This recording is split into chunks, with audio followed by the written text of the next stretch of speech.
अस्सलामुअलैकुम बुज़ुर्गों, भाइयों बहनों। इंसान अल्लाह ताला के हुक्म की नाफरमानी का मर्तकब होता है, हकदार को उसके हक से महरूम करने का सबब बनता है, जिससे बेचैनी फैलती है।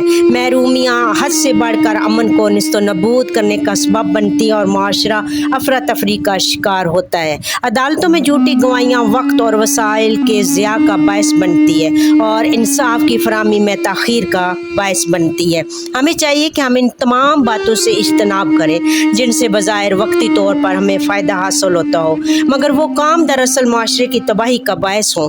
इनसे आखिरत भी ख़राब होती है। आइए मिलकर अहद करें कि हम खुद भी सच बोलेंगे और इस हद तक इसकी तरगीब देंगे कि सच पूरे माशरे में फैल कर हमारे मुस्तकबिल को संवार दे।